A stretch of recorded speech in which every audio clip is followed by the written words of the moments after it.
Who knows? Who knows how much waste there is in the system? A lot for sure. A lot of fancy lunches, overpaid executives, nepotism, useless consultants who gladly pay kickbacks, cushy contracts, and shunt funds into the outstretched hands of those who run the organization. Save this waste and use millions of them. And it's not just the wasted money. Waste comes in many forms.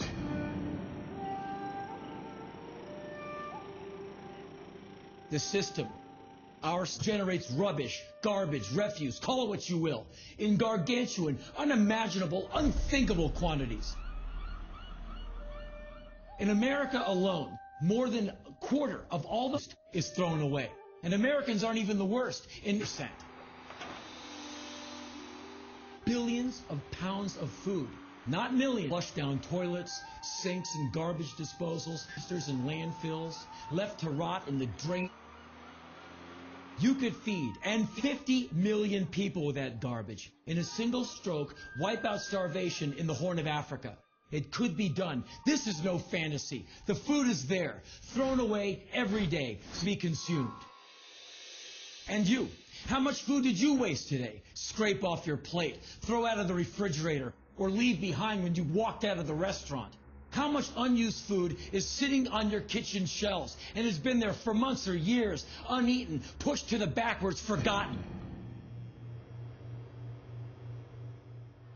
In a small American primary school, several afternoons digging through the trash cans after lunch, the students were shocked by the quantity. Piles of uneaten, untouched food. Milk, desserts, sandwiches, chips, drinks.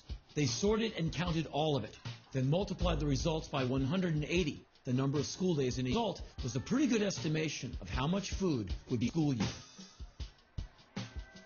7,000 sandwiches, 4,000 cartons of milk, and 9,000 pieces of fruit. All this from just one small primary school in one small American town. Now there's one teacher who's doing his job. Wonderful. Teaching with a conscience. But what about the others? What are they instilling in? What have they been teaching? I mean about people, about how man looks at man, about the concept of responsibility, that I am you, that the world is one, that you must feed me and I you. Evident. Or all those sandwiches would not have been in the garbage, would they? Look at the restaurants. Look, every day American restaurants toss 6,000 tons of food into the garbage. Yes, add them up, and you get at least 3 pounds per day. And we're not talking about people. We are talking about wholesome, edible food, wasted disposals, dumped in landfills, at best given to... That's not some minor offense, a matter that deserves a slap on the wrist. No, you've gone too far. You've taken lives. How many have you killed with your indulgence? You don't even know, do you? The fat that you're carrying is the proof of guilt. You're wearing a smoking gun. You don't like to hear the truth, do you? Well, someone has to tell you. Oh, you don't agree, is that it? You think all that fat is well-deserved, do you? You think you've earned it? It's yours. That's what I expected to hear. It's not hard to read your thoughts. What is it you want to say? That now there are so many of you that the numbers make you right? The fact that you now are in the millions, hundreds of millions strong, all overweight, overfed, oversized, and overindulgent, and rich with excuses, that gives you credibility? That makes you millions wrong. Millions who have spooned out too much from the common pot. And now what? Now you want to get rid of the evidence? Want to shed your paunch and your guilt? Just come here. Join me. See what I've seen. Hear what I've heard. You'll lose weight. You'll lose all of it. And for a change, walk instead of driving your SUV. Use your hands and your mind to find food instead of having it delivered to your door. Food is life. Food is what we are. Food is sacred. This is what has been lost. A respect. No more than that. A sense of sanctity. A reverence. Yes, I bow to food, of course. For all those who have it and have it in abundance, like you, food has slipped from its place as the first requisite of life. You treat it as a given, a routine, often boring and insipid, an expensive duty, or even on occasion, a sport. Yes, sport, the object of a game, a source of amusement, fun, play.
I'm George Galloway, and I've argued with some of the most powerful people on the planet.